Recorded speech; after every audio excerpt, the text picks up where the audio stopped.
We're going to discuss today a little bit about what Richard Dawkins did in a challenge to a woman who wanted to persuade him to consider the existence of God. And he said, "Which God are you going to talk about?" And he had Jupiter and Mars and Apollo and a lot of these other gods that people have considered in the past. And we have Islam and Buddha and the Hindu gods, which ones are you going to pick from? And he says, well, we've got to figure out what it's all about.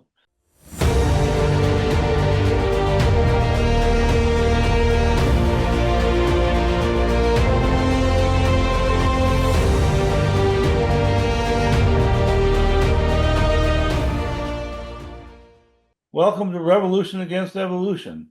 I am your host, Doug Sharp.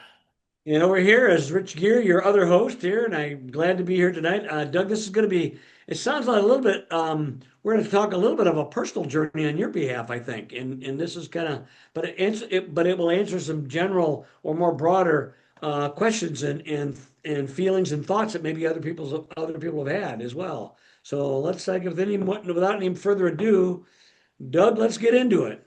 Okay, I'm going to talk about my search for a God as a kid.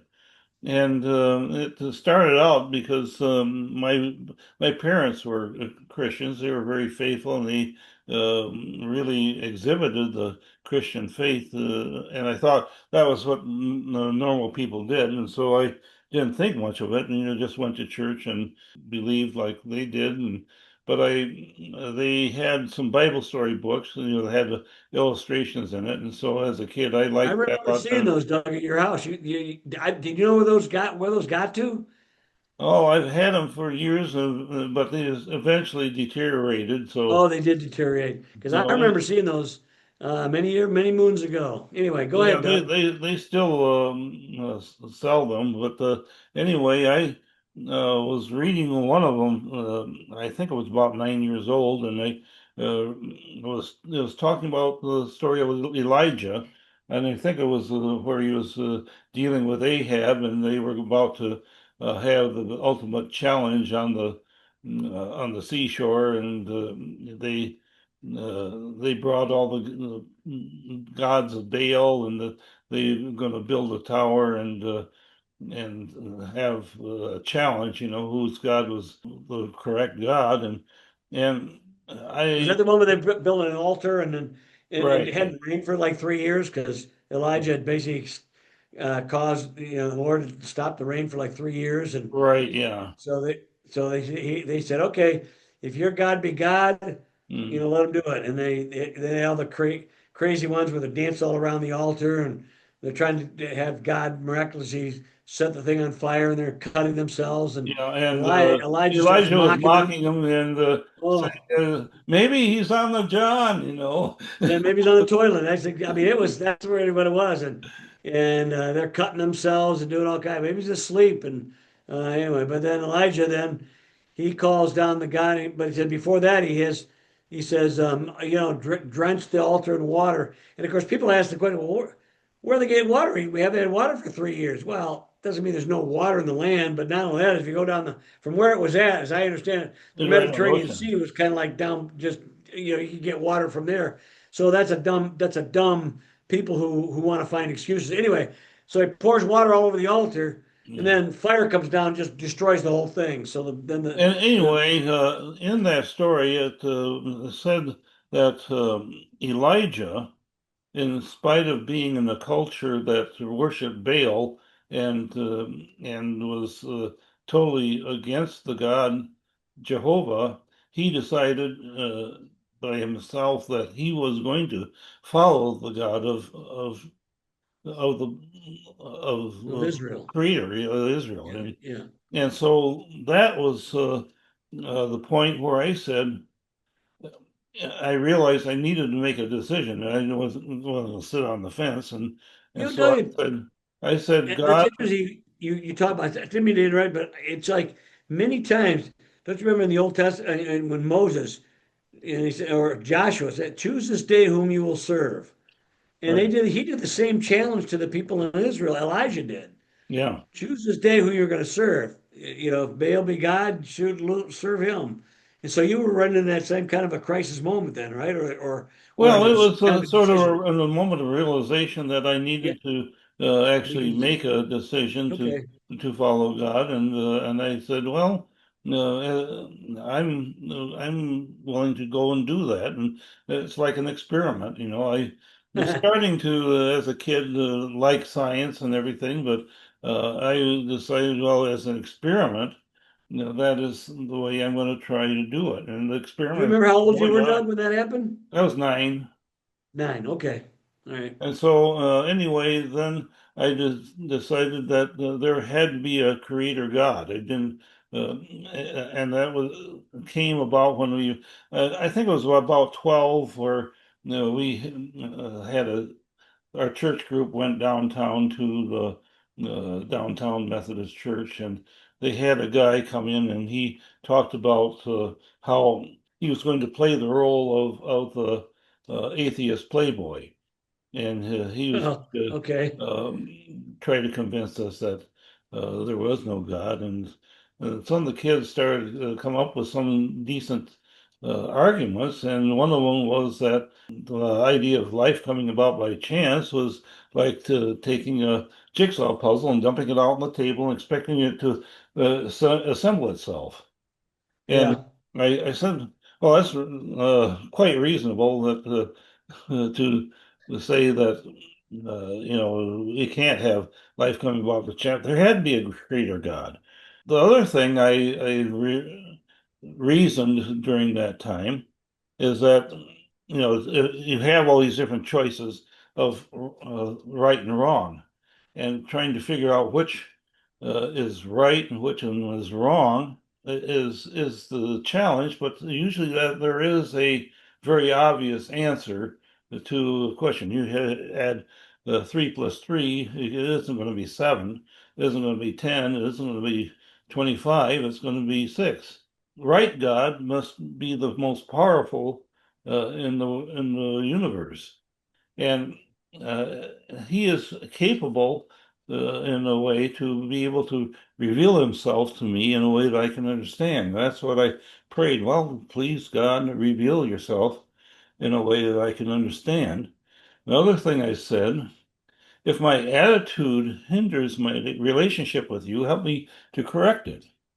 And so uh, that was a couple of things that started me out on a search, uh, for him to actually personally communicate with me. And a lot of the times, what has happened is that there's circumstances and coincidences and uh, God moments where he actually shows himself in a way that I can understand. Yeah. And what did he show you, or even at that early age? You say you're 9 years old at this time. Maybe this might be down the Well, road, I'm, or maybe I'm a little bit. talking about maybe when I was 12 or 14 or Okay. something So like over the that. time period, how did he make himself reveal to you in a way that you could understand? Well, it was showing me, a lot of it was showing me his creation. I I was see. Okay. asking questions about, his creation, and he was putting me in contact with people who would bless me, and I was uh, just thinking that his word, I started digging into his word, and his word resonated with me, and I realized that if I trusted in him, I would receive blessings. That and I saw a lot of people around me who weren't trusting in God, and that their lives had some real trouble. And Okay.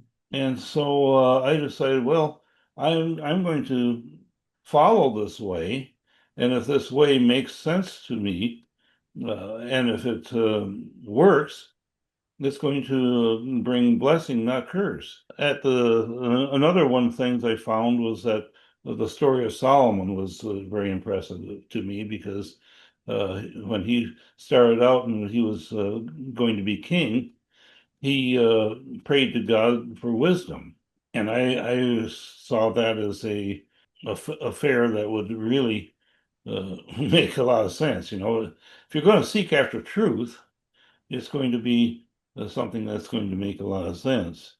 So the question is, well, let's consider those other gods. If you take a look at Zeus, Apollo, Jupiter, Mars, all the gods of the Romans, they nobody follows them anymore. No, they're pretty much gone by the wayside because they not only are not pragmatically true, but intellectually and spiritually they're bankrupt. They never produced any good fruit at all. Anything we would consider good. But Doug, what about the modern pantheon of gods? Let's say the Hindu Vishnu and Krishna and all the ones they have probably I don't know how big the pantheon of gods. They probably have 150, maybe 1,050 for all I know. In Mm. fact, some people, when they witness Jesus to them, they're perfectly okay with him, but not okay with him being the only way. Right. Okay. They'll add them to their They'll put him pantheon on their of gods. mantelpiece as another god. Yeah. So, And so um, a lot of them will actually worship Jesus, but they're not knowing what they're doing. And that's an interesting thing.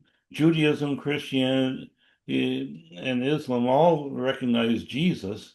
yeah. Now the Jews don't recognize Jesus as Messiah, but they honor him, but they don't believe that Some he's do. Some really don't honor him at all. But the Islamic people do, at least ostensibly, until you really get into the nuts and bolts of what right. Jesus really said. Then they really don't honor him. But they, on the surface, I think originally to try to get along with the Christians, Hmm. they talked about him being a revelation of God or a true prophet, but that he was a son of God. They never could accept. And of course, the Jews. Many Jewish people, I say there are many Jewish Christians right now, or I was Messianic, you want to call them Messianic Jews. They still do celebrate stuff the way the Jews do, but they worship Christ as their Messiah, as their Redeemer. But by and large, most of them don't. But all three of those are monotheistic religions. They all believe in one God. Where Buddhism is kind of an interesting anomaly. And then you got the Chinese one, Taoism and Shintoism, and all these other. There's all kinds of things. But Buddhism is it fits very well in our secular atheistic society because it's really not. It was kind of a reaction against the Hindu pantheon originally. Now Right. they still kind of hold on to those a little bit more or less, depending on I'm not that up to date on Buddhism, but primarily it's a perfect religion for an atheist. Okay, in some respects, because it's about Hmm. self-actualization and ascending into perfection by your own merits. But that's the thing, Doug, that gets me, and I don't want to get too far afield. All the other religions, all the other philosophies, all the other idea systems, all, if you believe in an afterlife at all, or even if you don't, you're trying to work yourself into perfection by your own merits, by your own ingeniousness, by your own efforts. Christianity says you can't get there from here. Yeah. I'm going to come down and rescue you. And that being the case, Doug, I put it to the point. Why does Christianity survive when it is antithetical to every other world philosophy? And that includes Darwinism, which is basically a linchpin for New Ageism. Okay, Right. and that's the thing. I've always wondered how it survived, unless it's the one that's true. And the statement in Genesis about mankind falling and his mind became corrupted as well is understandable. But because it's true, it survives. There's no other reason why it should survive. In fact, most of the time, Doug, I've seen it when you try to push Christianity down, it's by physical violence, persecution, they will ostracize you. They will stack the deck in favor of their other worldviews. It's like, think about Islam. They will not allow Christians to come in there and evangelize. We'll let you Muslims come in, but you may get evangelized here. But the point of it is, they're afraid of Christianity. Israel doesn't like you preaching Jesus over there. They're more tolerant. So because it is a Judeo-Christian ethic, and our faith is predicated on the Jewish scriptures as well, and the New Testament is basically a fulfillment of a lot of those the Old Testament scriptures. But my point of it is that all the other philosophies are antithetical to Christianity, all of them. I can't think of one that tells you that God is going to rescue us. All the Yeah, rest of us, we're going to rescue ourselves. All of us, all the rest of the philosophies are about us becoming God without God. Okay? yeah. Even Islam, that's monotheistic, says even if you do everything right, you still may go to hell. They're acknowledging indirectly, at least, that no one's righteous, no, not one. But Right. they don't have a rescuing device, and we do. And he's called Jesus Christ, Jesus of Jesus Nazareth. Christ is the solution to the problem of sin. Yes, it is. It is also the solution to the problem of pain and suffering, because he took, he knows our pain, he knows our suffering, but he also took on the flesh and took on pain and suffering on himself. And What he was so, telling us, Doug, is that because the world is broken, and until the fullness of the redemption comes, there will be suffering and pain. And it's not like he doesn't care, but he knows that it is limited. And I tell mhm, you, even if you have everything good going in your life, everything, you're dead in 80, 90, 100 years max. You know what I'm saying? mhm. What are you going to settle like Esau did for a bowl of pottage and give up your birthright, which is eternal life? That's what this is the only one that offers that. Islam, Judah, none of them offer it. Christianity does. Yeah, and so the other thing is that Christianity brings you relief from the burden of vengeance. And Boy, that's something we could use today, can't we? yeah, anger seems to be very prevalent in this world today. And Yep. it's if we have a perfect example of remedy for vengeance, it's the death of Charlie Kirk and how Erica Kirk responded to that. With forgiveness. That's like unheard of. I mean, even most Christians would have a hard time with it. She's pretty spectacular. I got to tell you that. But that is the model. Look what Jesus did on the cross. Right. Father, there's nobody going to hell for crucifying Jesus. He said, "For God, Father, forgive them, for they know not what they do." Mhm. They're going to go to hell for other things, perhaps, but they're not, because killing God was his plan, and those that were instruments to do it, they're not going to hell because they killed him. That is astounding. He forgave them on the cross.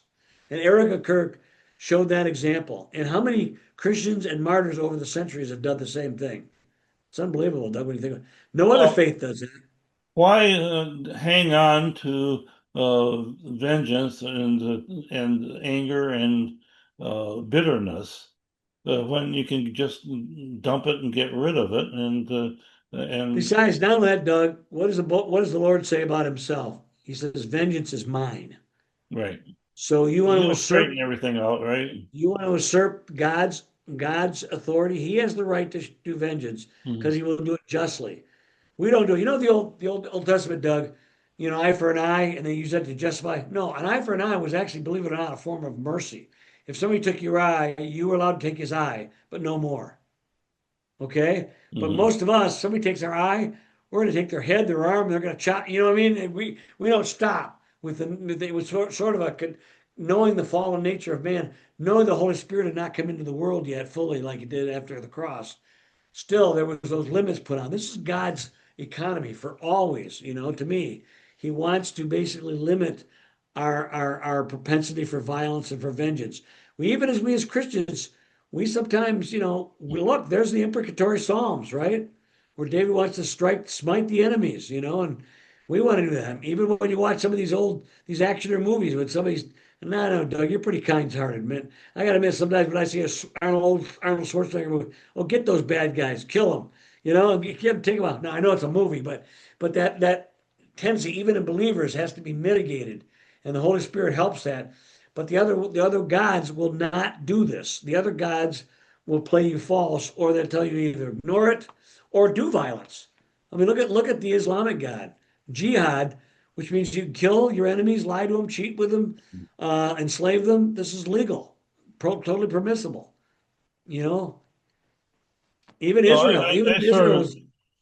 remember a time where I was out to men's breakfast with some friends, and the waitress came over and she was waiting on us, and she actually dumps a little thing of maple syrup down the front of me.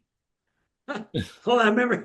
Go on. And I said to her, "Well, this looks like an opportunity to show good attitude." Oh, you said that? Okay. Yeah, Oh my and gosh.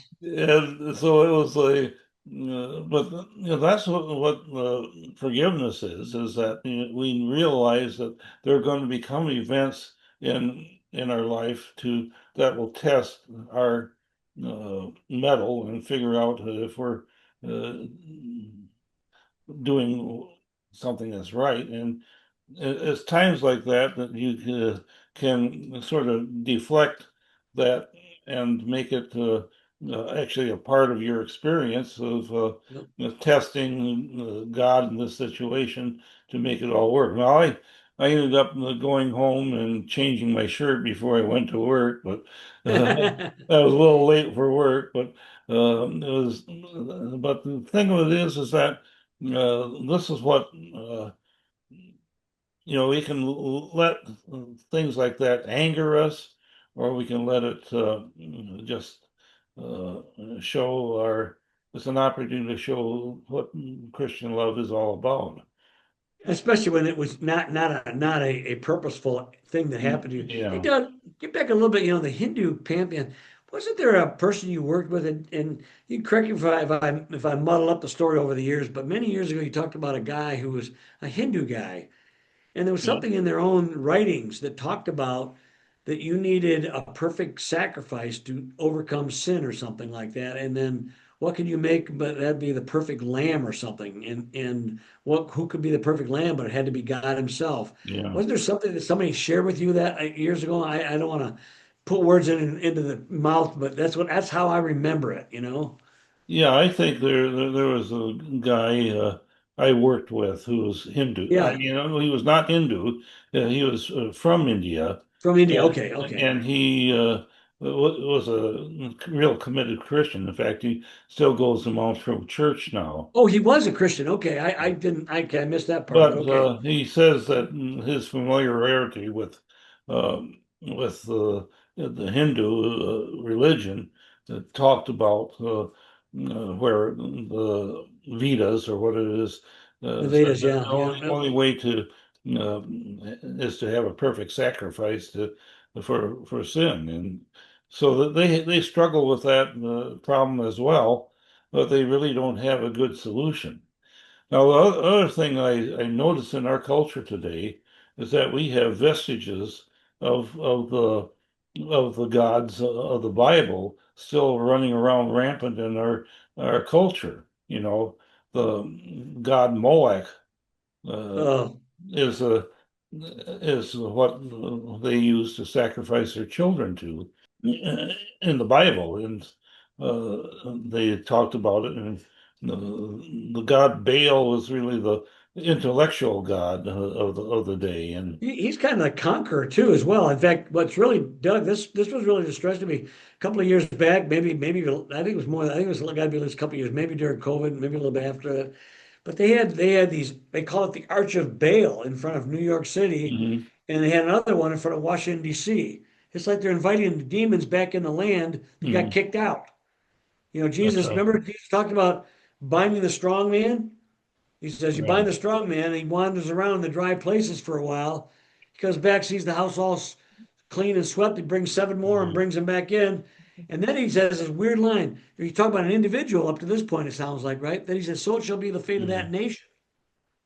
What the heck? And that's what the United States, why there is so much anger, because we've rejected the God of the Bible. So, those are things that when you talk about that, Jesus, vengeance is the Lord's. We don't need to take vengeance, but it's Mhm. hard not to because we're fallen like, we have been redeemed by grace, but we're still encapsulated in bodies of flesh. So we have to take those scriptures to heart and do as much as we can. There are people that are, I think, more merciful just by their nature, but there are other people that are not, and it's hard to work on those things. Let the Lord take that over. Well, God encounter stories. When I said, God reveal yourself in a way you can understand, I would have incidents like where I was coming down Waverly Road and about to turn left on Saginaw, and my in the left turn lane my car dies, and didn't know what the heck to do, and I said, "Lord, help me out," and behind me was Dick Welch.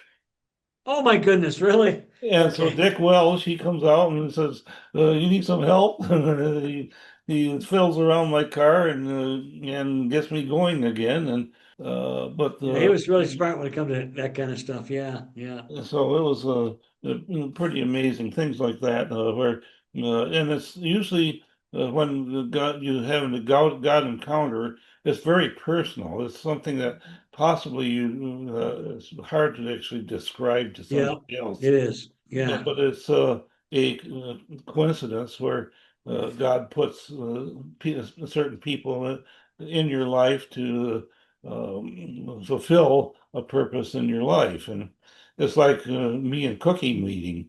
I think that's a huge God story because yeah, he brought us together. If I hadn't moved to Grand Rapids, hadn't joined the Square Dance Club, if I hadn't done a whole bunch of other things, sold my house in Grand Ledge and moved over here and met up with some square dancers. I wouldn't have met Cookie and I wouldn't be married now, but yeah. that's an amazing thing. And it's a God encounter story. We see it all the time, but it's very personal and very meaningful to me. And so, what about you, Rich? You had a God encounter story? All kinds of them. Doug and I, we came out of the Jesus movement back in the early 70s. For us, 1971. I remember when I came in there, and oh yeah, many of them very supernatural, personal and supernatural, and we don't have much time to share all the stories. There's just so many of them. A lot Yeah. of them, especially in the early days, were with you, Doug. And they were just, I remember my mother said one time, people tell me that when I pray, that if there's an answer to prayer, that's just a coincidence. But when I stop praying, the coincidences cease.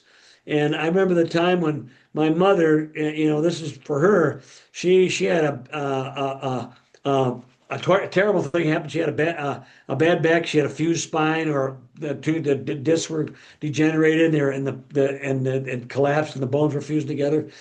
And she had to wear a back brace. Had worn it for 10 years, and she had was taking tranquilizers, painkillers for years. And she decided to come to the Lord. And I just very early on in our experience, and I was working at Kmart, and I got out of Kmart, and it came down. It was in a basement. I think it was Barb Moon's basement. You can correct me if I get some of the. I No, think it it was was Barb. Carol Sertivant's Was it basement. Carol I was Storm's basement? there. Okay. Oh, you were there. Okay, then, and people were holding our, kind of in a prayer circle. And then my mom I came down just the stairs because I was coming in late, and then she kind of let loose, and then she took her brace off and started doing toe touches. Mhm. And then people were kind of looking, what's going on? What's going on? And then she said, I feel like I've just stepped my, I have no pain anymore. And then she had arthritis in her hands, and she was a typist, or a medical transcriptist, and that was healed. A year later, she was going down to see my brother get married. On the way back, the car hits a big rainstorm, hydroplanes, goes across the road. The insurance guy says, we need to x-ray everybody. And the disc that was gone, we had x-rays before, was now there. You want to talk about, that's my mom, and right before that, my grandmother said, "You believe in God?" And she showed me some healing passages. And I said, "Yeah, I worry about everything about it. Well, pray for your mother." And that was a personal one. And I could tell you many more. We don't have time. So one time, Doug, we had to give maybe a personal testimony story of the stuff that God did to us. We had to share some of that for some of the people out there. But that was just one of them. There's ones of many of them. And the first one I first met with you was amazing. So many cool things. Yeah. And anyway, if you want to find God, it's very possible for you to do that if you use some of these steps we talked about. And we'll see you next time on Revolution Against Evolution.